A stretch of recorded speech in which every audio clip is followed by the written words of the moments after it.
Hey, what's going on, everybody? My name is Kareem. I'm going to try to attempt to condense about 5 hours information inside of 30 minutes if I can manage it.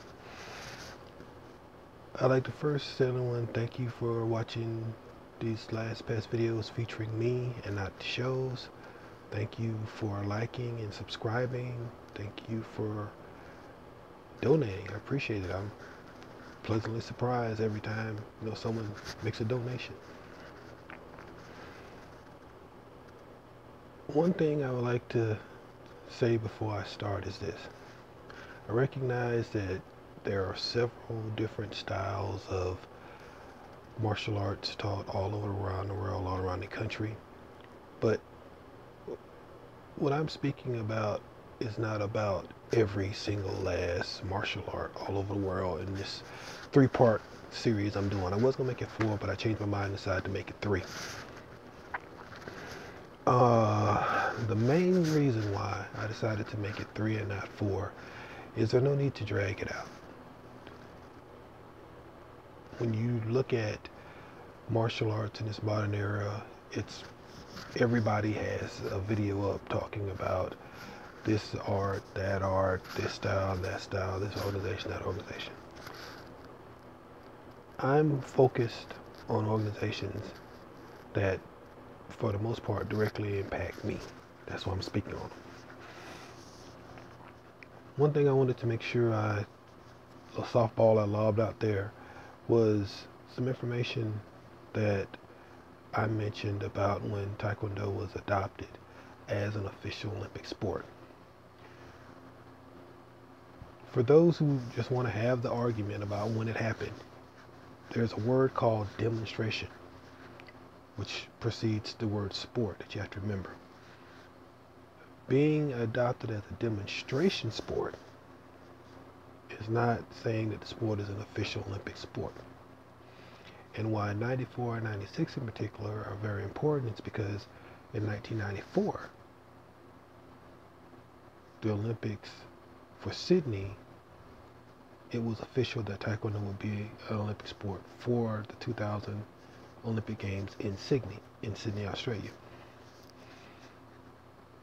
Following that, in 1996, the International Olympic Committee, World Taekwondo Federation, in that year time period, designated Taekwondo as an official Olympic sport. Be sure to read the fine print when you're doing your homework, because there's nothing more sobering than have someone sit there going off and you say, okay, did you go to the World Taekwondo Federation? Yeah. Did you go to the wiki page? Yeah. Did you go to the International Olympic website? Yeah. What did they say? I'll show you. Pull up the website, and there in plain black and white in English, it has September 94 agreed that Taekwondo was going to be in the 2000 Sydney Olympics. Around June 96, Taekwondo was adopted as an official Olympic sport. So when you're doing your homework, read all of the information, read all the text. Don't skip over some things, because like I said, when you try to prove, hey, if it's written there, it's written there. Now, on to this video. World Taekwondo Federation, or World Taekwondo as it's rebranded now, is an organization that goes all the way back to the end of World War II. The reason why World War II was so important in Korea is because World War II, the end of it anyway, ended the Japanese occupation of Korea. The Soviet Union took North Korea, became communist. The part we know as South Korea became capitalist, or had capitalism as its primary, function in life, governance, however you want to explain it. When the World Taekwondo Federation was started, it was basically all of the Korean martial artists and masters that had survived the Japanese occupation and some who had actually trained over in Japan and China. A lot of people don't know and understand about Asia. Even way uh, before people think it became popular in modern age for students to go, learn abroad. Korean young men and women would go to Japan to university or college, or go to China university and college. And as a result, when you look at what they learn and their influences, that can explain to you why you have, especially in Taekwondo and Aikido, certain Japanese and in some cases certain Chinese cues, because some of these masters and students went to college, university, and even their secondary schools in Japan or China. When the World Taekwondo Federation was formed, it was a part of what was known as the Old Korean Taekwondo Union. This tells you about how, branding works. There also became a university system under what's called the Kukiwon. That's spelled Kukkiwon, Kukiwon. The Kukiwon is very important because the Kukiwon helps set standards for teaching, training, and instructing of Taekwondo as a martial art. Now, here's where the big fight comes in. In the beginning, there was one Taekwondo. People, being humans, pick sides. One of the founders, or as I like to call it, the modern founder of Taekwondo, General Choi, chose to go over to the communist side. He didn't want to be a part of the South Korean government, so he went north. This is the root behind true international Taekwondo and the Kukiwon style. Now, the reason why I say true international Taekwondo federation, because you have to understand something. Up until General Cho died, and he lived a long time. He didn't die until the early 2000s, I think it was. When he was living, and he was the head of the organization, and was, fully able to, move around and conduct business, it was a different organization than what you kind of see now.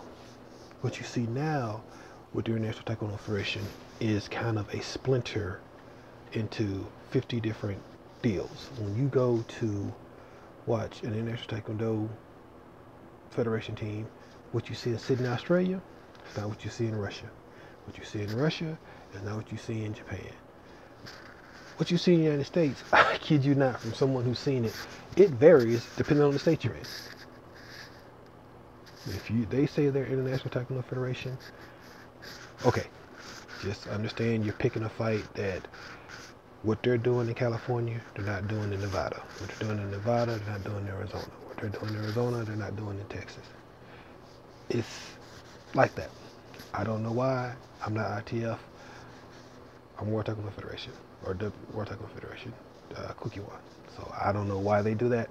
I just know that I went to a tournament, was invited to the tournament, and I was watching them do their form of Pumse.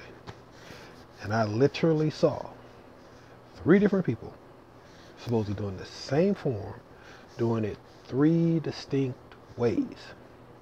I asked the question, which one of them's right? Guy told me pretty much all of them. I said, so isn't there a standard to this? Shouldn't they be doing the same pattern? Then it got explained to me how they do their testing. Now their testing is similar to some other organizations where I won't throw under the bus because, when you look at an organization like the ATA is American made. The American Taekwondo Association was formed in Arkansas, so it's American made. So when you look at that fact, you have to go, yeah, some of the founders may have been Korean, but it was made in the USA. And it varies from ITF style to a karate style. Like I said, go to the tournaments, See for yourself. You tell me what's going on. Because what I saw was very interesting. And ITF and ATA in the United States was two organizations I noticed that is something that's not uncommon.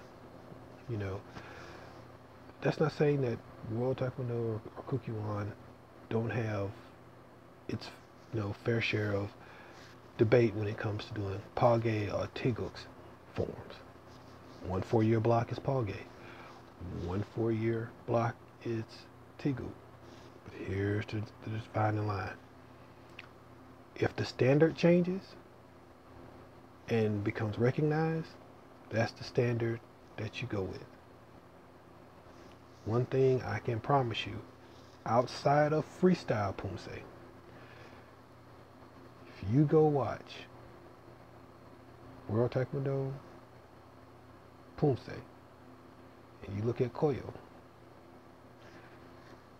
you will notice that outside of a sharpness or quickness of movement, you can readily identify that form with everyone who does it. Freestyle is a little different.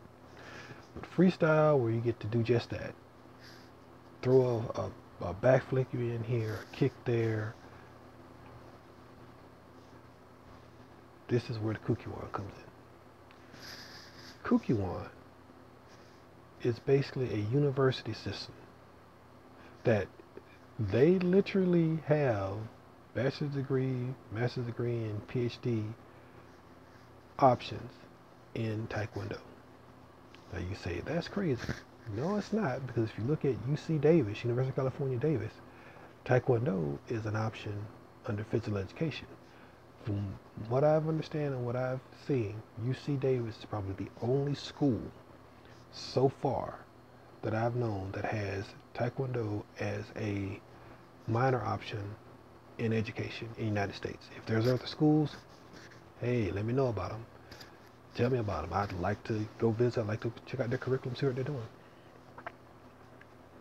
Yongin University is a college system in Korea where you can major in Taekwondo.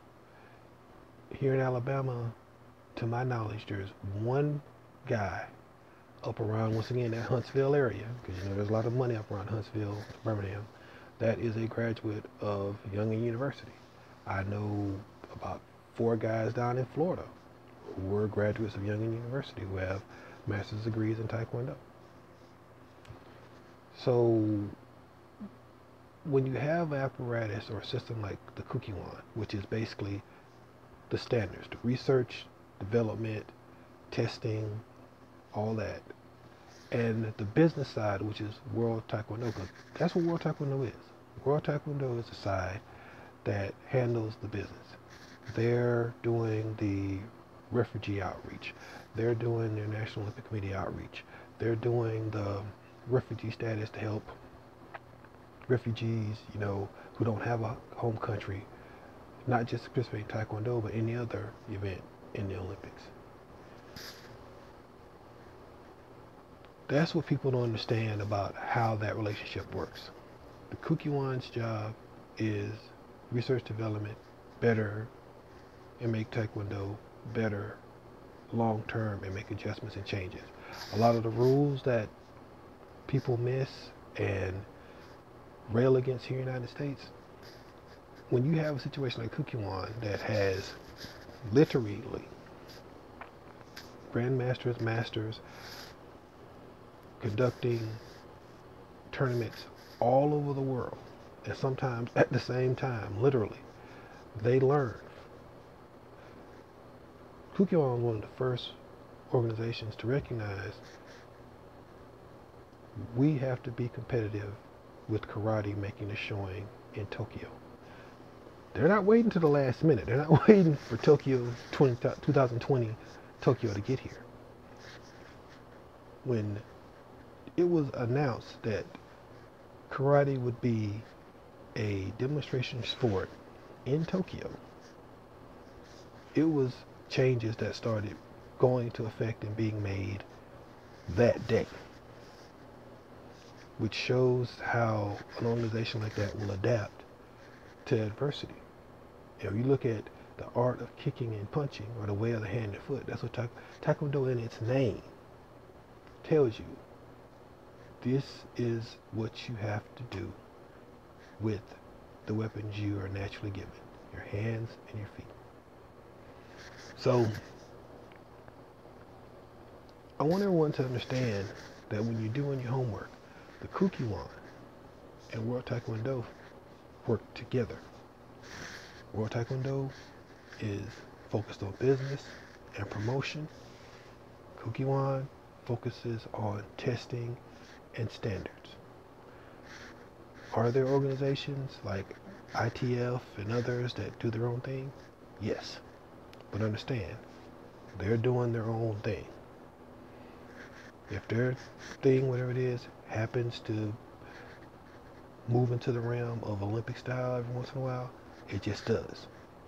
But I want you to remember something. I think his name was Aaron Cook from Moldova.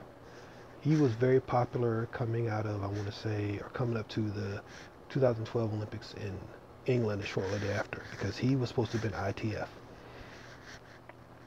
And as I said, before, the London Olympics was a big turning point, because prior to the London Olympics, just being able to fight was enough.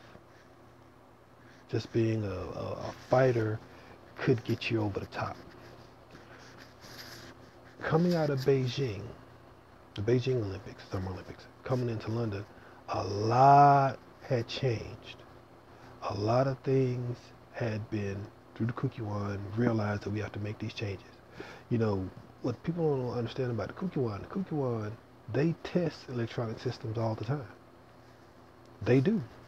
Whether it be Daido, whether it be Muto, pick one, they go there because they know that if it works there, it's going to get pushed globally.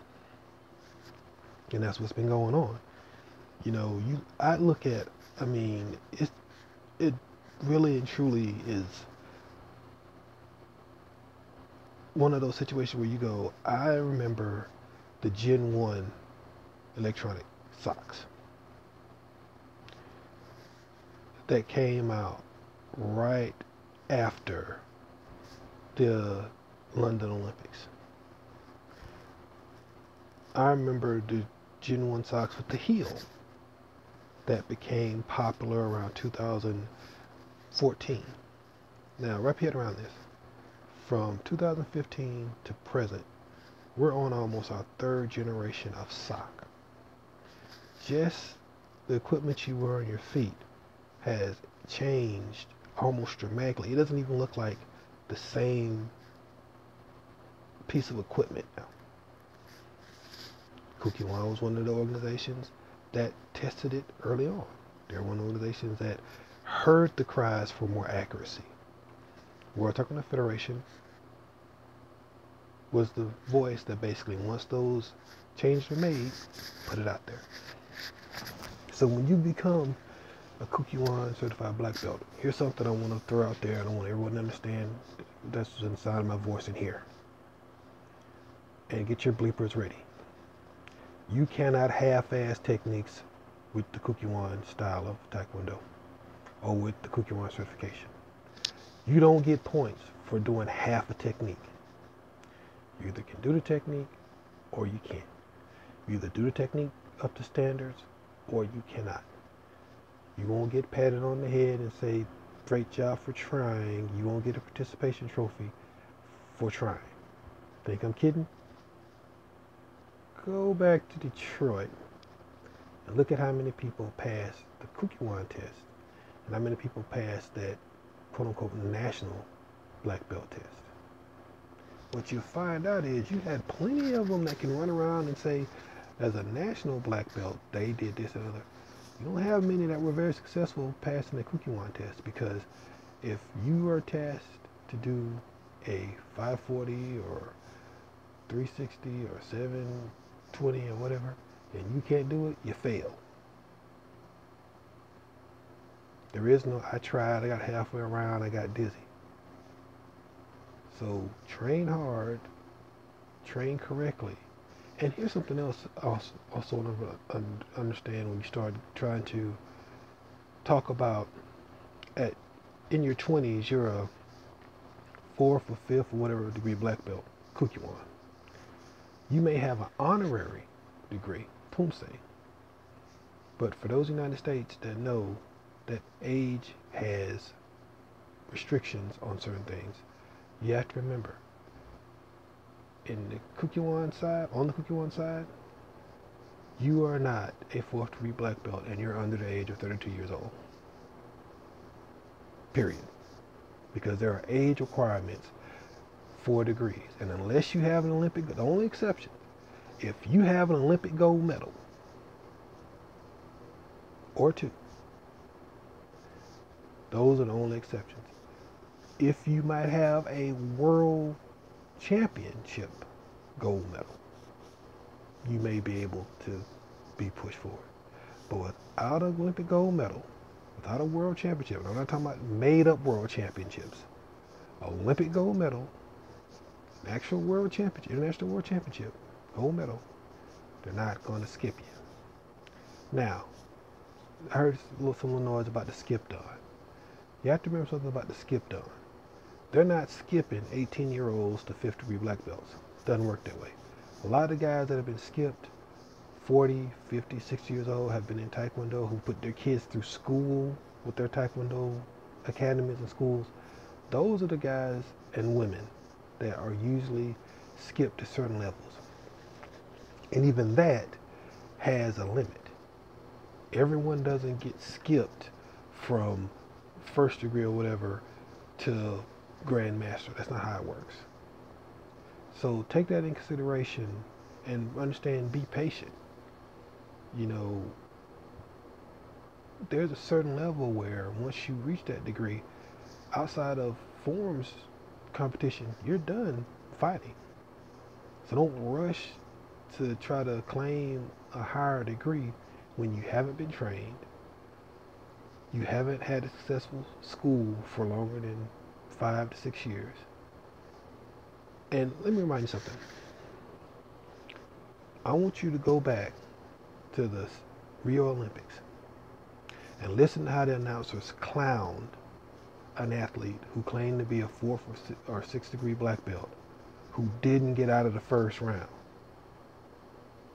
There's a reason why you have to be a certain age, have a certain physical capability, and have to demonstrate a certain mental capability to grow up in ranks as a Dan, not Pumse. This is why the Kukiwan requires you to be a certain age or have won the gold medals. If you win the gold medal, you beat the best in the world. That's saying you're one of the best in the world. You win a world championship, you beat some of the best in the world. You've never won a gold medal, you never competed in the world championship, you barely win a gold medal in your country's Open or President's Cup. Be patient. Don't push it. Don't rush it. And remember, if someone asks you to demonstrate a 540, you should be able to do it. You should be able to demonstrate every kick and every punch correctly. So what I suggest to all of the 20-something, 4th and 5th degree black belts, chill out with that, please. Because believe me when I tell you this, for the Koreans, the Middle Easterners now, and some other countries that take it very seriously, it's going to shatter your heart into a million pieces when you run around hollering about your 4th degree, 5th degree, whatever like that, and a person who's a 2nd degree or 1st degree puts you in the hospital. Because you have to understand, there's an expectation when you're claiming to be 4th degree, 5th degree, whatever, and it's a high expectation. Because there's no way in the hell at 21 years old you are a grandmaster and you've never competed in the Olympics, you've never won a gold medal in the Olympics, you never competed in a world championship, and you're barely, and I'm emphasizing barely, getting silver medals in I'm just using United States for example, U.S. Opens or the U.S. President's Cup or Pan Am Games. So, public service announcement for you. For your own safety, health, and well-being, please be patient. Please train correctly. Please train. Don't just, assume because you've been doing Taekwondo since you were little. No. Please train properly and correctly. Get your nutrition together. Get your cardio and health together. And that way, when it's your time, when it's time for you to test, you'll be ready. I got so tired of hearing people cry and whine in Detroit because they had had a school and they had done this and another. And when it came testing time, they could not do the techniques. They couldn't perform half the kicks because they didn't know them. You're claiming to be a grandmaster in Taekwondo. You're asked to perform a kick. You don't know it. Never seen it before in your life. So please take that into consideration. And remember, whatever the ITF's equivalent of the Kukiwan is, great. But remember something. Kukiwan sets the standards. World Taekwondo is the business end. And it's kept separated like that because the focus of World Taekwondo, keeping Taekwondo in the Olympics, making it a global force, opponent of Kukiwan, making sure that there are standards for both referees and Taekwondo players, testing equipment, testing techniques, testing strategies. You have to remember something. In Korea, Taekwondo is a varsity sport at most what we call in the United States high schools. So if you got a kid that legit has been training as part of their physical education every day, compared to you start Taekwondo in the spring, you quit in the fall, and maybe the following spring before you come back. These are some of the things that go on in the States. So take that into consideration. I'm just simply passing the word on because it amazes them when I'm able to do 540s, hurricanes, call them hurricanes, tornadoes, cyclones, at my age. Now the question is, you're supposed to be a fifth, fourth, whatever like that. Why can't you do it? Remember, I'm a second degree Kukiwan black belt. You're supposed to be a fourth degree Kukiwan black belt.